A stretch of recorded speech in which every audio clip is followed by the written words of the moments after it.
guys, and welcome back to my channel.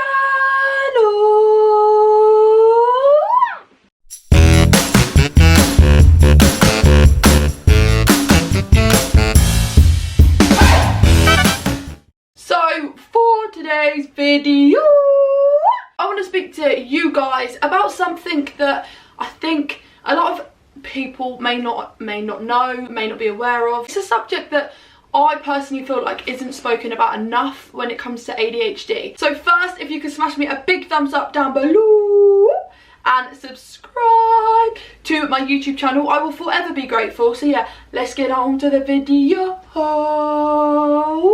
So the topic of today's video is the types of ADHD, and there are 3, I believe, types of ADHD. I say believe because there are some theories, there are some things that suggest that there may be more, but when you go to see a doctor, especially in the UK, they are only aware of 3 types of ADHD. That's how they kind of diagnose ADHD. So I'm going to go on that basis. I'm not going to go into all these conspiracy theories. I'm just going to use the information that I have from my doctor, from like people that I know. I'm just going to use that information because I feel like I know that it comes from good sources. So there are 3 types of ADHD, and the first one is inattentive type ADHD. There is the combined type ADHD, which is what I have been diagnosed with, and there is the hyperactivity and impulsive type ADHD. So first we're going to speak about the inattentive type of ADHD. So inattentive ADHD, out of all 3 of them, the most difficult one to diagnose. So the stereotyped behaviours aren't what inattentive ADHD is. It's pretty much near on the opposite of what the stereotyped ADHD is. This can make it super difficult to diagnose, and also it's really difficult to kind of like spot a person with inattentive type of ADHD because the behaviours, like I say, they just go completely under the radar, and a lot of people aren't aware that ADHD is so much more than this kind of hyperactive naughty boy stigma and assumption that a lot of people have. Someone who is inattentive may have a real short attention span, so they may find it really difficult to focus. They can become easily distracted. They can easily make some kind of careless mistakes, being forgetful and losing things, and kind of being time blind and not having great organisational skills. And a lot of ADHDs, regardless of what type you have, will struggle with these particular things, these particular behaviours that are known as executive functions.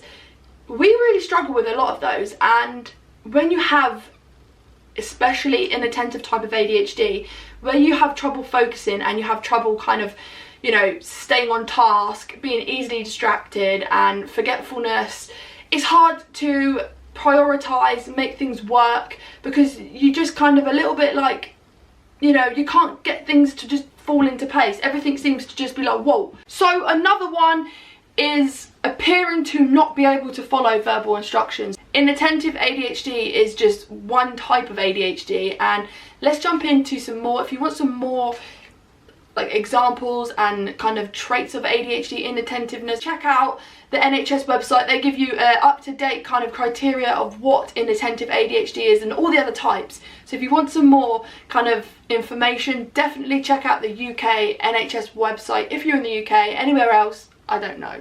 So the second type of ADHD we're going to be speaking about is the hyperactivity and impulsive subtype of ADHD. So hyperactivity is something that just speaks for itself. You know, hyperactivity isn't only, you know, physically hyperactive.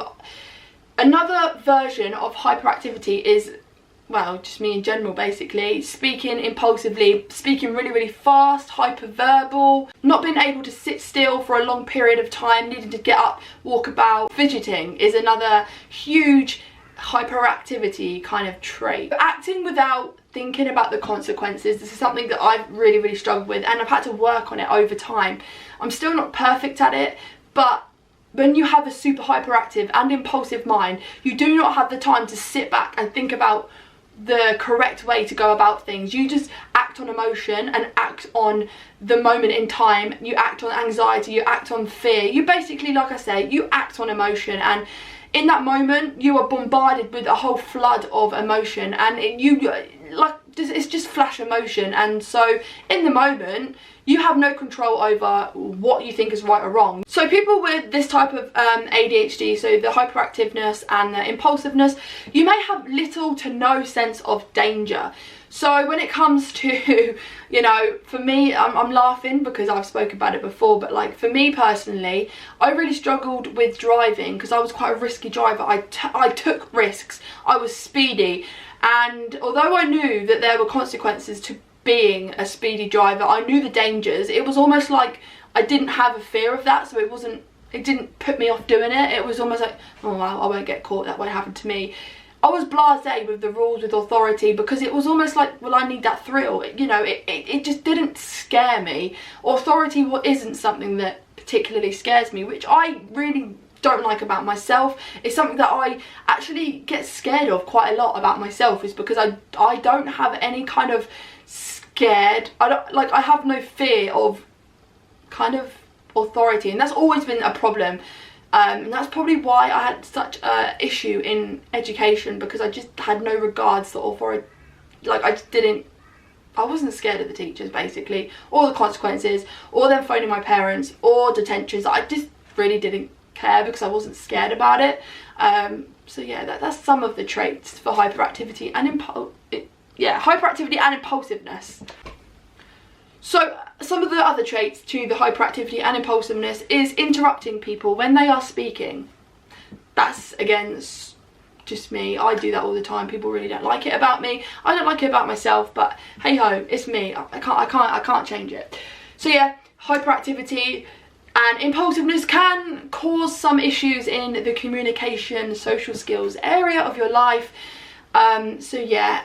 And another kind of thing for impulsiveness as well as hyperactivity is impulsive spending. So your finances just go out of the window. You cannot save any money because it's like, oh, I'll buy that, oh, I want that, oh, you go on these random spares of you go on these random kind of money spending sprees because it's like, you want that boost of dopamine, and it's like, whoa, I'm gonna buy that, I want that.